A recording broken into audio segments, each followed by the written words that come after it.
The mahogany conference table stretches before me like a judge's bench, and I know with absolute certainty that my life as Marcus Chen, respected senior analyst at Sullivan and Associates, is about to end in the next 10 minutes, destroyed by the two people I trusted most in this world, my wife Victoria, who sits beside me dabbing her eyes with a tissue in a performance worthy of an Academy Award, and David Morrison, the golden boy of our marketing department who stands near the window with his hands clasped behind his back, his face a mask of concern, while his eyes hold the cold satisfaction of a predator who has successfully cornered his prey. "Marcus," Robert Sullivan says, his voice heavy with the kind of disappointment that cuts deeper than anger, the tone a father uses when his son has shattered every expectation and broken every bond of trust. 20 years I've known you, watched you climb from junior analyst to one of my most trusted advisors, recommended you for promotions, invited you to my home for dinner, considered you not just an employee, but a friend. And you throw it all away for what? A few $100,000 that you'll never be able to spend because everyone in this industry will know exactly what kind of man you really are. The evidence spreads across the table like a perfectly orchestrated symphony of my destruction. Each document, each bank statement, each forged signature building upon the last to create an undeniable narrative of greed and betrayal that has my name written all over it, even though I know with every fiber of my being that I never touched a single penny of that money, never created those fake vendor accounts, never authorized those transfers to offshore accounts in the Cayman Islands that somehow trace back to access codes only I was supposed to know. Victoria squeezes my hand with fingers that tremble just enough to sell the performance, her voice breaking as she whispers, "Tell them the truth about David, please, Marcus. For us, for our marriage, for everything we've built together." And the cruel irony of her words hits me like a physical blow, because she knows exactly what the truth would do, how it would expose David Morrison as the real architect of this elaborate scheme, while revealing that my loving wife of 8 years has been his willing accomplice and lover for the past 3, using her access to my home office, my passwords, my complete and utter trust to systematically destroy everything I've worked for while building a new life with the man who orchestrated my downfall. But I can't speak, can't form the words that would save my career and destroy theirs, because I know the evidence has been too carefully crafted, too perfectly arranged to point exclusively at me while protecting them, and even if I could prove their guilt, it would sound like the desperate lies of a cornered man trying to shift blame to innocent parties, especially when Victoria has played her role so perfectly, appearing as the shocked and heartbroken wife discovering her husband's crimes, supporting me publicly while privately feeding information to David that allowed him to stay one step ahead of any investigation. The termination papers appear before me, with my name already typed in the appropriate spaces, and I sign them with a hand that doesn't shake because some part of me has already died inside, some fundamental belief in justice and fairness and the idea that good people who work hard and treat others with respect will be protected by the universe from this kind of systematic destruction.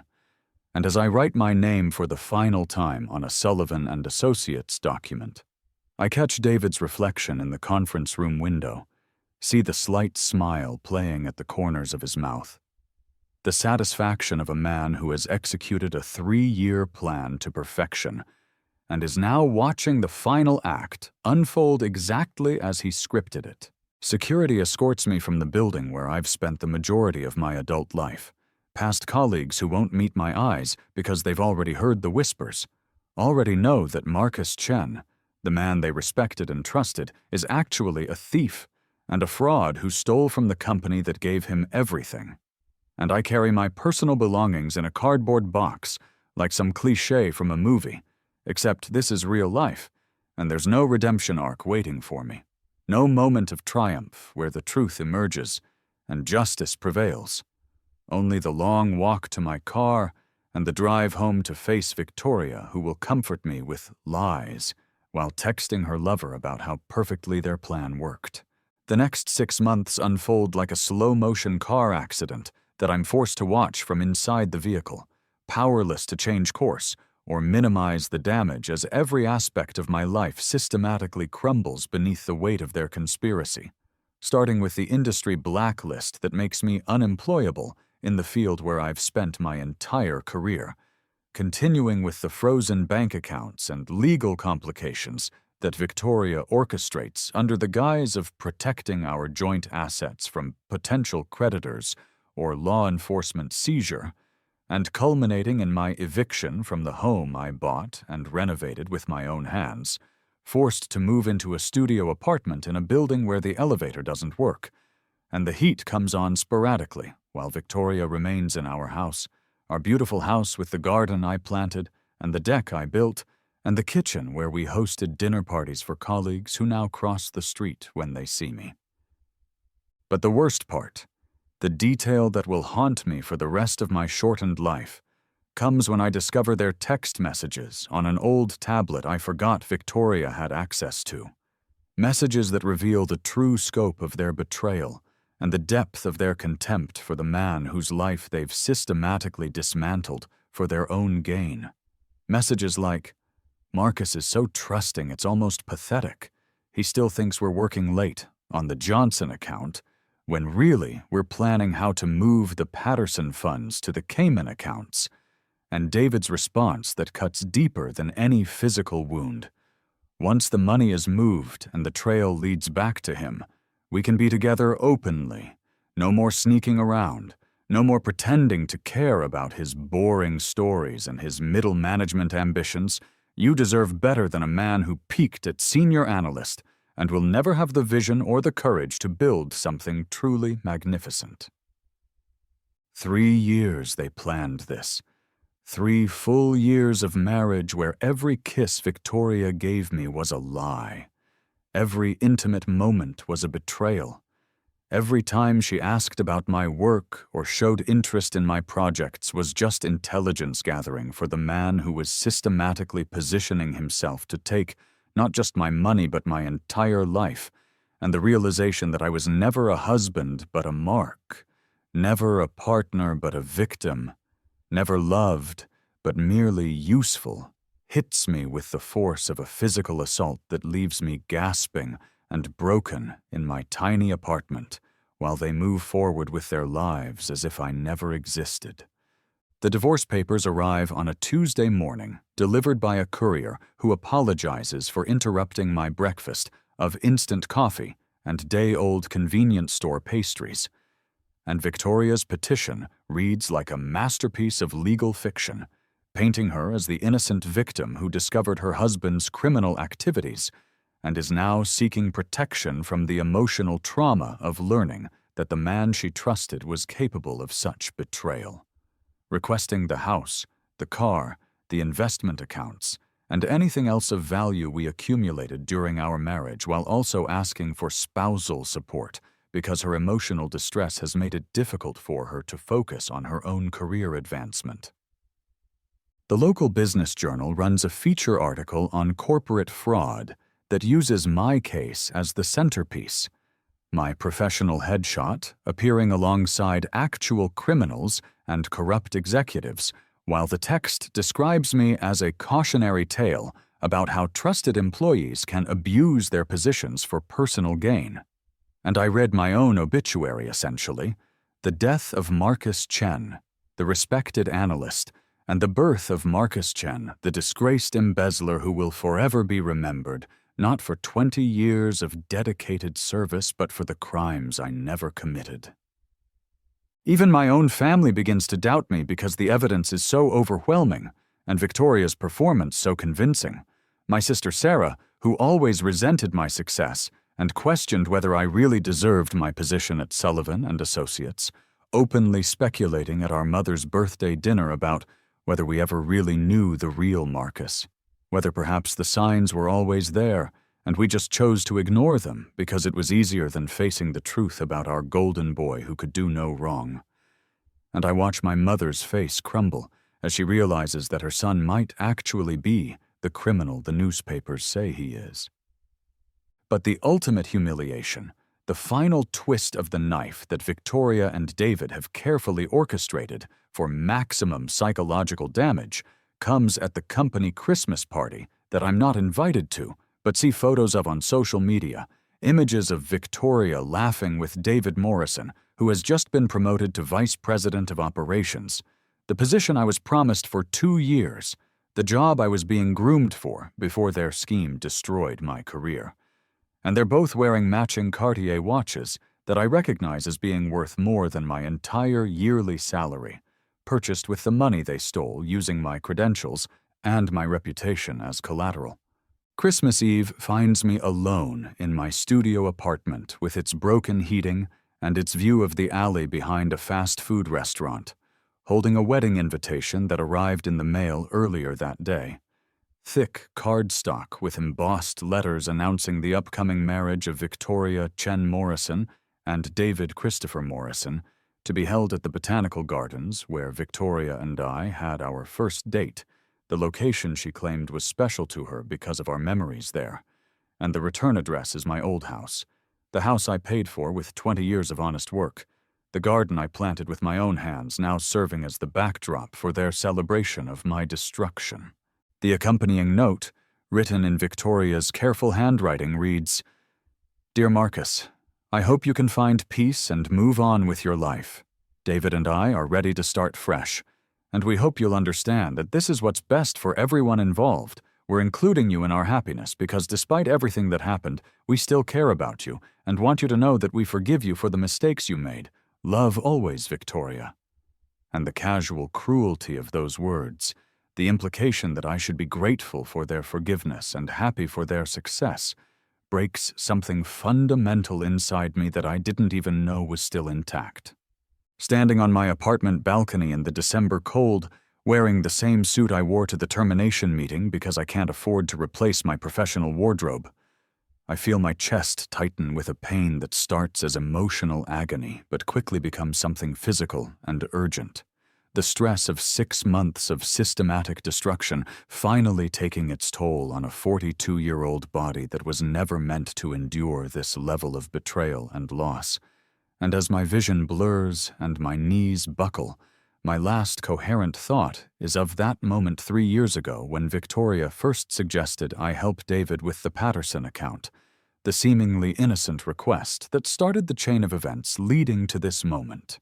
The pain explodes through my chest like lightning, and I collapse against the balcony railing, the wedding invitation fluttering from my numb fingers to land in the dirty snow below. And as consciousness fades, I think about all the things I would do differently if I could somehow go back, all the signs I would recognize, all the questions I would ask, all the ways I would protect myself from the people who claimed to love me while systematically destroying everything I cared about. Then I opened my eyes and realized I had been reborn. The sunlight streaming through familiar windows hits my face like a revelation, and I know instantly, with the kind of bone-deep certainty that comes from divine intervention or cosmic justice, that I'm lying in my old bedroom, the bedroom I shared with Victoria in the house I lost. The house where I'm apparently still living because somehow, impossibly, miraculously, I've been given a second chance to rewrite the story of my destruction. The calendar on my nightstand reads March 15th, exactly 3 years ago, the date that will forever be burned into my memory as the beginning of my downfall. And every detail is exactly as I remember it from my original timeline. The coffee stain on the mahogany surface from where I knocked over my mug while rushing to get ready for work, the sound of Victoria humming in the shower, that annoying song she always sang when she was planning something, the email notification on my phone from Robert Sullivan about the Patterson project that needs immediate attention. My wedding ring feels heavy on my finger, heavier than it ever felt before, weighted down with the knowledge of what it actually represents. Not the symbol of love and commitment I believed it to be, but the shackle that bound me to my destruction, the prop in Victoria's 3-year performance as the devoted wife, while she and David Morrison plotted my downfall with the precision of military strategists and the ruthlessness of career criminals. But this time I have something I didn't have before. Something more valuable than all the money they stole, more powerful than all the evidence they manufactured, more dangerous than all the lies they told.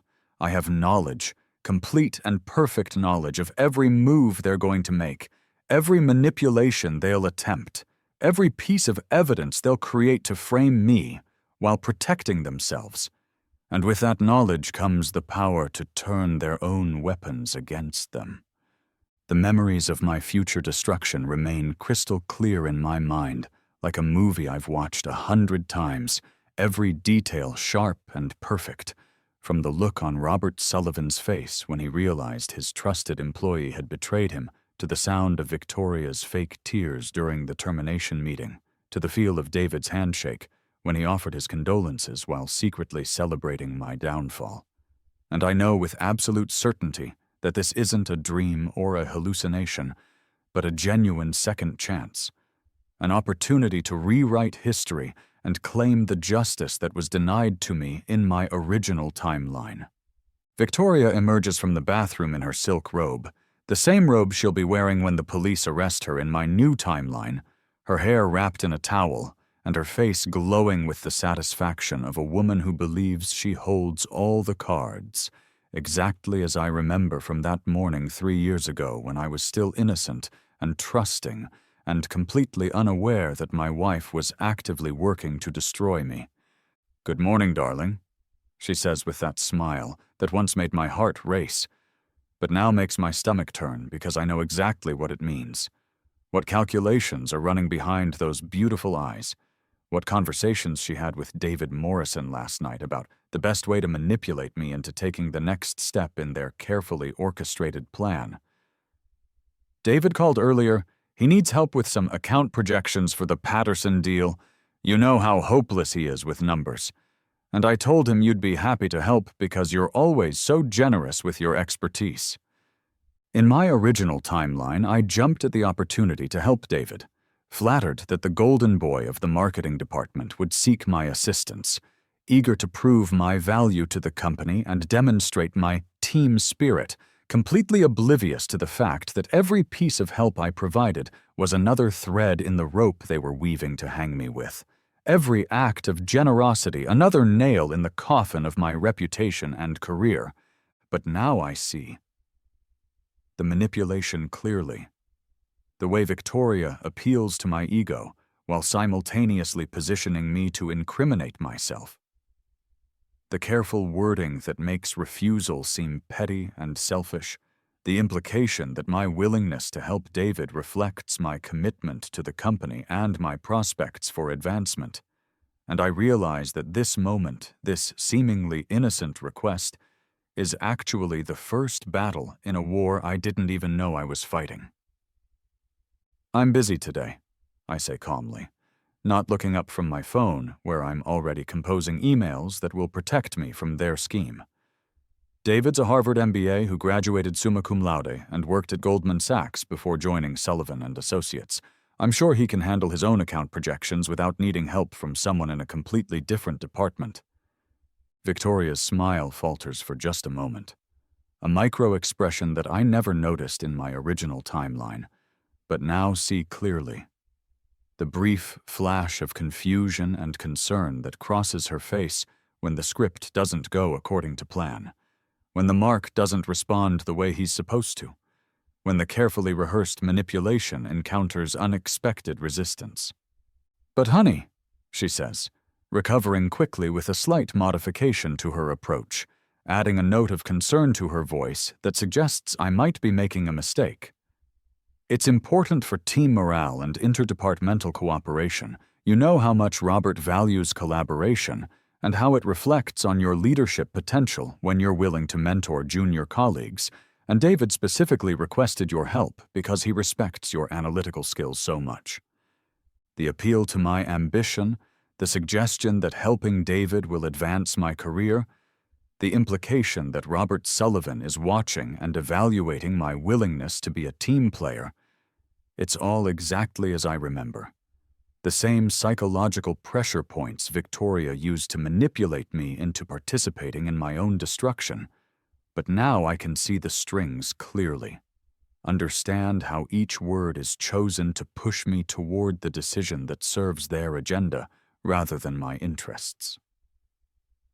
Then David should collaborate with his own department, I reply, my voice steady and confident in a way that clearly unsettles Victoria. Or request assistance through proper channels if he genuinely needs help from someone outside marketing. I'm not running a charity for incompetent executives who can't handle the responsibilities they were hired to manage. The second micro-expression is even more telling. A flash of genuine anger that Victoria quickly suppresses, the mask slipping just enough to reveal the calculation beneath the concern. And I realize that I'm seeing my wife clearly for the first time in 8 years of marriage, not the loving partner I believed her to be, but the skilled manipulator she actually is. The woman who spent 3 years of our marriage planning my destruction while I planned romantic vacations and anniversary surprises. As Victoria leaves for work, clearly unsettled by my unexpected resistance to her manipulation, I begin planning my counteroffensive.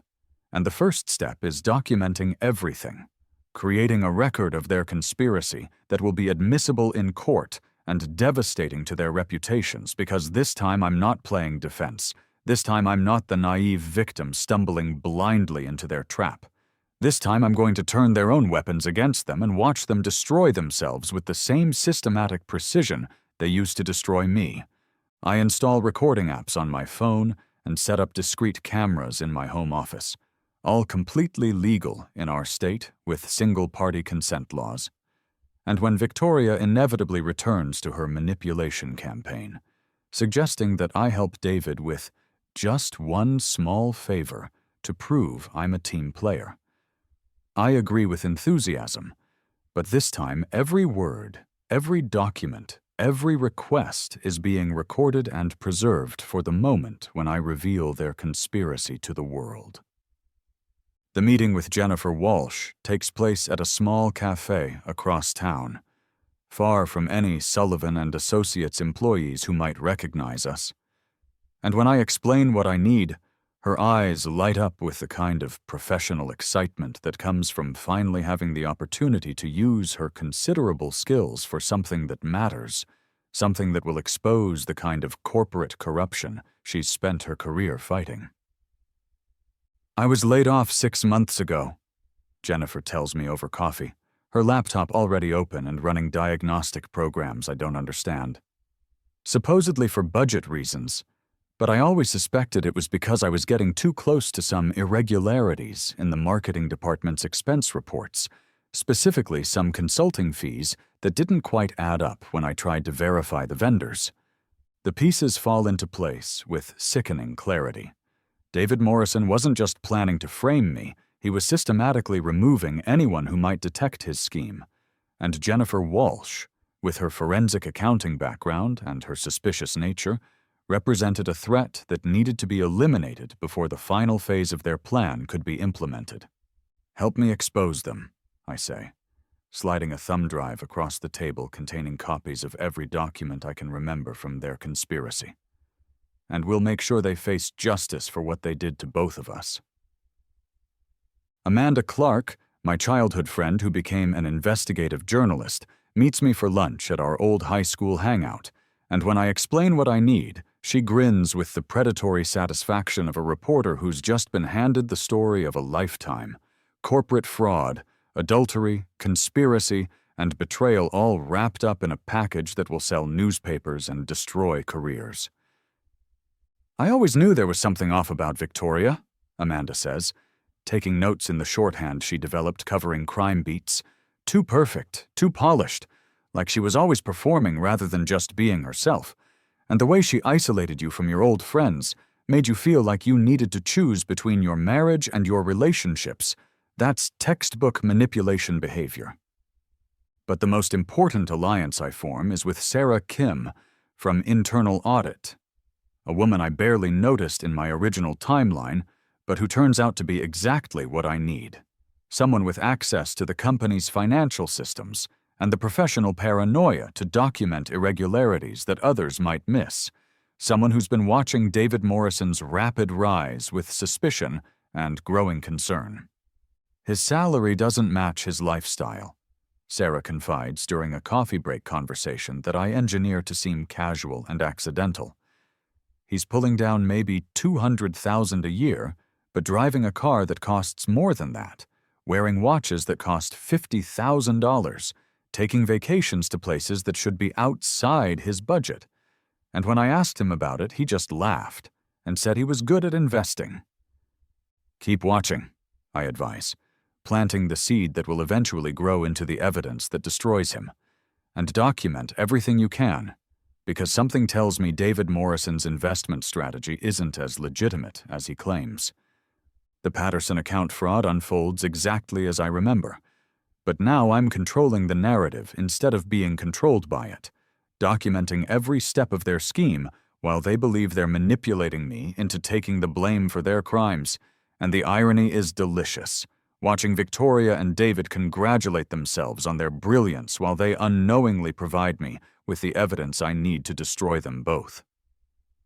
David's arrogance makes him careless, and when Amanda Clark interviews him for what he believes is a puff piece about rising stars in the business world, he provides quotes that will look damning when the truth emerges, talking about people who don't deserve their positions, and the importance of taking what you're owed when the system won't give it to you.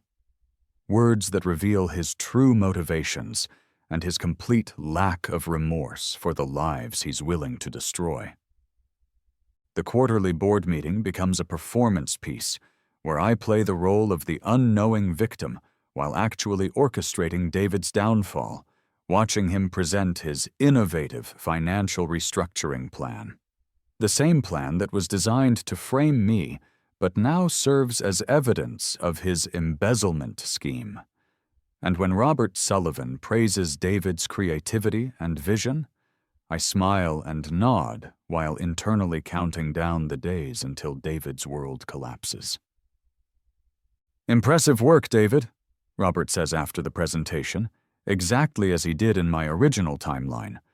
This kind of creative thinking is exactly what we need to stay competitive in the current market, and David preens under the praise, completely unaware that every word of his presentation is being analyzed by Jennifer Walsh, who's building a digital forensics case that will prove David created the entire proposal using my stolen credentials.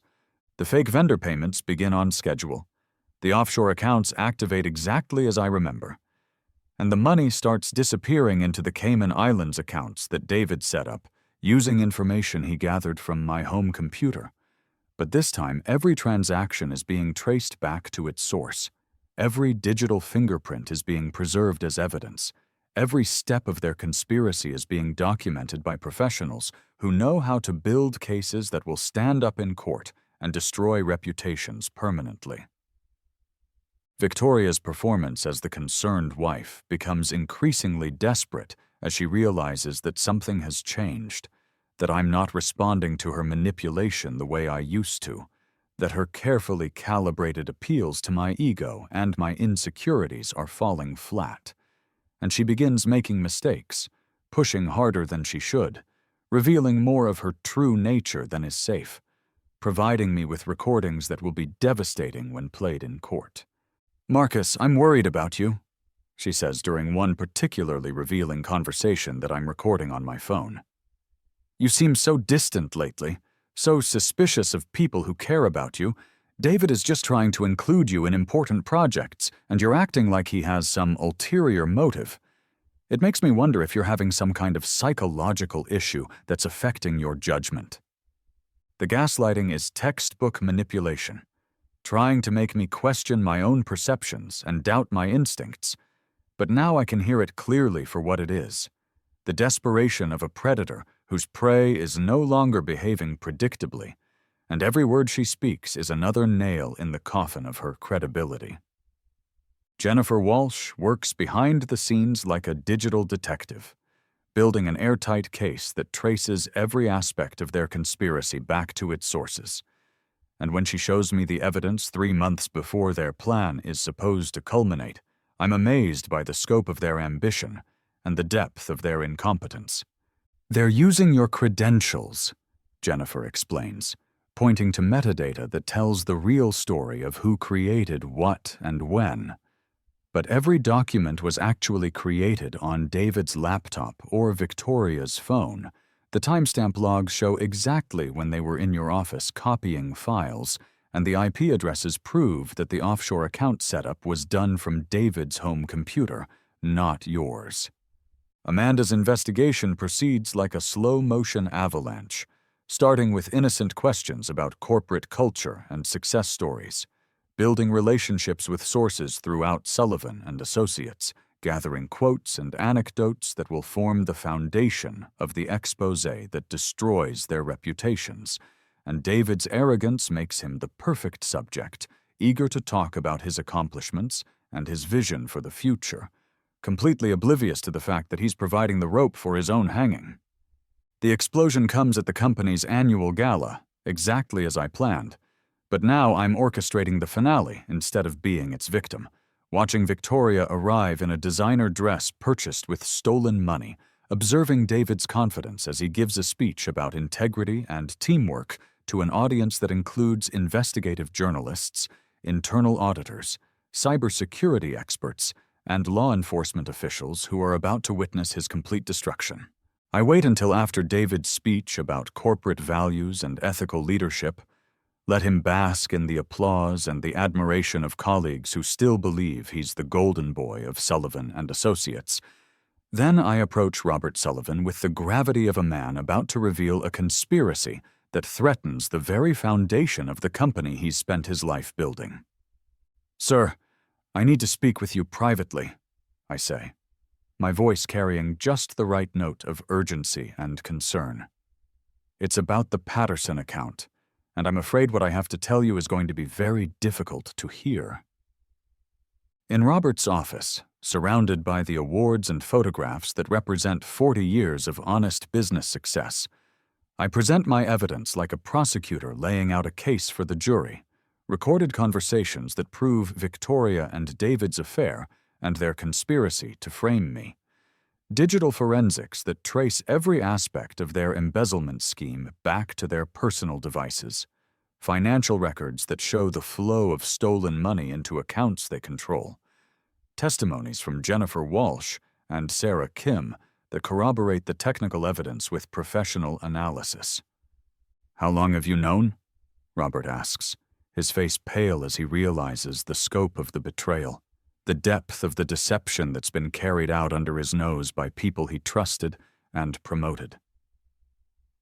3 months, I lie smoothly. Because the truth about my rebirth would strain credibility beyond the breaking point. I suspected something was wrong when Victoria kept asking about my password protocols and security procedures, so I hired a cybersecurity expert to monitor my accounts and discovered that someone was using my credentials for unauthorized access. The investigation led us to David and Victoria's conspiracy. Robert's transformation from respected mentor to avenging patriarch is swift and terrible, his face hardening as he processes the implications of what I've shown him, the realization that his protégé and a trusted employee's wife have been systematically looting his company while planning to destroy an innocent man. And when he speaks, his voice carries the cold fury of a man whose fundamental beliefs about human nature have been shattered. "My own employee's wife," he says, studying photographs of Victoria and David together at romantic dinners purchased with company funds. "And David, the young man I've been grooming for leadership, they played us all for fools, used our trust and our loyalty as weapons against us." The confrontation happens on the gala floor with the entire corporate elite watching, and I position myself where I can observe every detail of their destruction. Security guards moving quietly into position around David as Robert announces the discovery of serious financial irregularities, requiring immediate investigation. The confusion and shock on the faces of colleagues who believed they knew David Morrison. The gradual realization that something catastrophic is unfolding before their eyes. David's confidence crumbles in real time as he realizes that his digital trail has been exposed, that his carefully constructed facade is collapsing, that the man he framed for embezzlement is standing calmly nearby while police officers read him his rights for the crimes he actually committed. And the look of desperate confusion on his face is worth every moment of suffering he put me through in my original timeline. Victoria's reaction is even more satisfying, the genuine shock and terror replacing her practiced manipulation as she understands that their perfect plan has somehow been turned against them, that Marcus Chen, the trusting husband she spent 3 years deceiving, has outmaneuvered them completely and is now watching their destruction with the cold satisfaction of a man who has finally achieved justice. "How did you know?" she whispers to me as police officers approach with handcuffs, her mask finally slipping completely to reveal the predator beneath the loving wife performance. "I learned to pay attention," I reply, my voice steady and emotionless. "Something you taught me to do, though I suspect you didn't intend the lesson to work out this way." Amanda's article runs in the Business Journal the next morning under the headline, "Corporate Conspiracy: How a Trusted Wife and Rising Executive Attempted to Frame an Innocent Man." And the story includes all of David's incriminating quotes about people not deserving their positions and the importance of taking what you're owed, words that now damn him as they reveal his true character and motivations to a business community that values integrity above all else. 6 months later, I stand in the glass-walled conference room of Chen Security Consulting, the firm I founded with Jennifer Walsh and Amanda Clark after my vindication at Sullivan and Associates led to job offers from 3 different companies, all of whom wanted the man who exposed the Morrison conspiracy on their security teams, and what started as a need for personal justice has evolved into a thriving business dedicated to protecting others from the kind of corporate fraud that nearly destroyed my life. "We have 5 new clients this week," Jennifer reports during our Monday morning strategy meeting, her laptop displaying a case management system that tracks investigations across multiple industries, including 2 Fortune 500 companies who specifically requested our services after reading about our work on the Morrison case. Apparently, corporate boards are becoming very interested in the kind of comprehensive fraud detection we offer.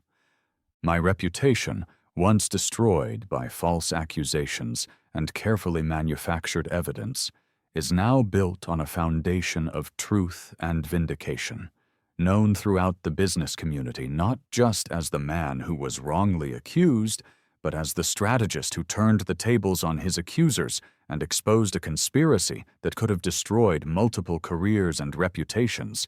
And clients seek us out because they want the kind of protection that comes from understanding how these schemes actually work.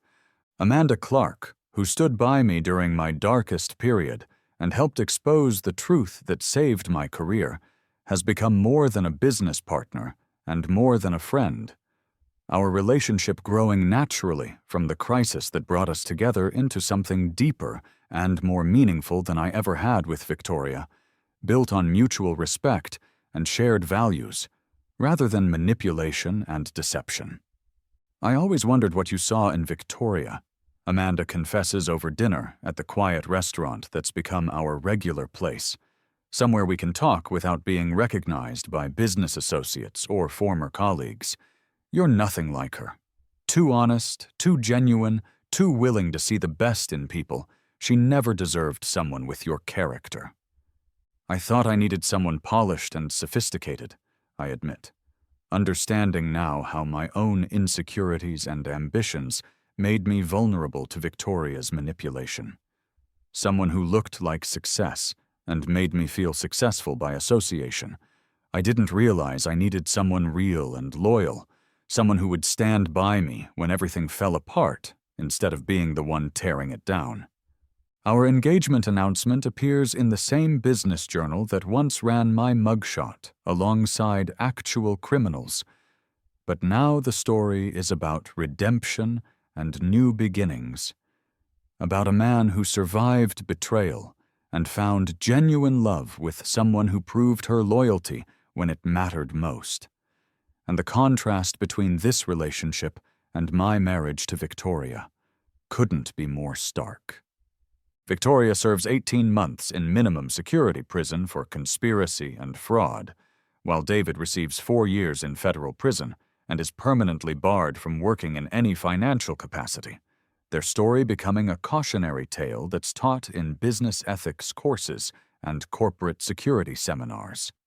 A reminder that the consequences of betrayal extend far beyond the immediate victims, to include the perpetrators who inevitably destroy themselves in the process.